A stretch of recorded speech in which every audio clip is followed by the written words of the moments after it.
Hello बच्चों, let's read the question. Question says the body A of mass m1 is equals to 1 kg and a body B of mass m2 is equals to 4 kg are attached to the ends of a spring. The body performs vertical simple harmonic oscillation of amplitude A is equals to 1.6 centimeter and angular frequency omega is equals to 25 radians per second. Neglecting the mass of the spring, determine the maximum and minimum value of force the system exerts on the surface on which it rests. पहले सबसे पहले हम अपना system बनाते हैं। Suppose ये हमारा surface है और इस सरफेस पर हमने रखा है ये ब्लॉक और ये है दूसरा ब्लॉक। लेट्स से ये यहां रखा हुआ है दूसरा ब्लॉक और ये है दोनों के बीच में कनेक्टिंग स्प्रिंग।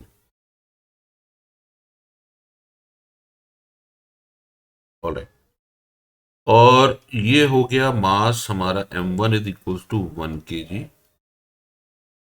और ये हो गया mass m2 is equals to 4 kg। तो सपोज कीजिए इस समय ये इक्विलिब्रियम में है, यानी ये नेचुरल लेंथ से इतना नीचे आ गया। तो इस वक्त अब इसके ऊपर जो फोर्सेस लगेंगे, यानी ब्लॉक ए है और ये ब्लॉक बी है, तो ए चूंकि इक्विलिब्रियम में तो डाउनवर्ड फोर्स लगेगा एम जी यानी m1g और स्प्रिंग फोर्स इसको अपवर्ड पुश कर रहा होगा, दैट इज के एक्स। तो हम इसको के एक्स नॉट बोल सकते हैं। तो के एक्स नॉट इस समय हो जाएगा m1g के बराबर। और जो ब्लॉक m2 है इस पर लगने वाले फोर्सेस कौन कौन से? डाउनवर्ड फोर्स m2g,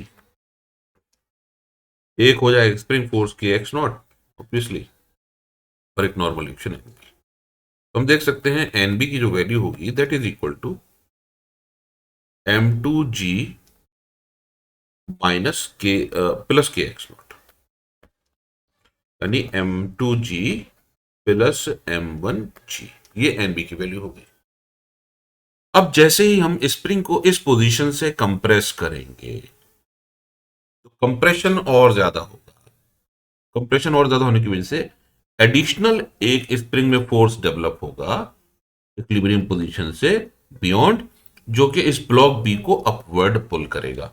यानी ब्लॉक बी पर अब जो फोर्स लगेगा यानी एन बी मिनिमम यदि इक्वल्स टू हो जाएगा m1 प्लस m2 इंटू जी, यानी ये फोर्स ऑलरेडी एग्जिस्ट कर रहा था इक्विलिब्रियम पोजीशन में, माइनस अब k टाइम्स ऑफ एम्पलीट्यूड और हो जाएगा। अब k की वैल्यू हमें नहीं दे रखी है तो k की वैल्यू हम कैलकुलेट कर लेते हैं। पहले हमें मालूम है ओमेगा 25 है, तो ओमेगा इज इक्वल्स टू होता है root under k upon m।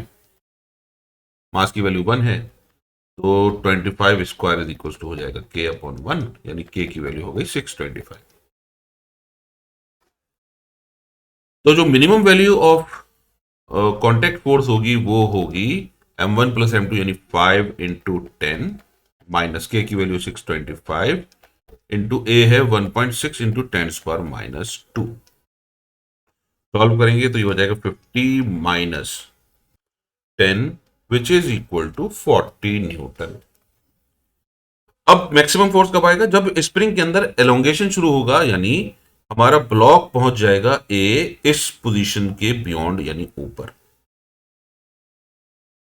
अब चूंकि एम्पलीट्यूड हमारा सॉरी इक्विलिब्रियम पोजीशन से ऊपर, यानी एम्पलीट्यूड हमारा हमें दे रखा है इट इज 1.6 सेंटीमीटर। तो इस केस में स्प्रिंग जो ब्लॉक है इसको डाउनवर्ड पुल करेगी और इस ब्लॉक को इसको अपवर्ड पुश कर रही है और इसको डाउनवर्ड पुश कर रही है।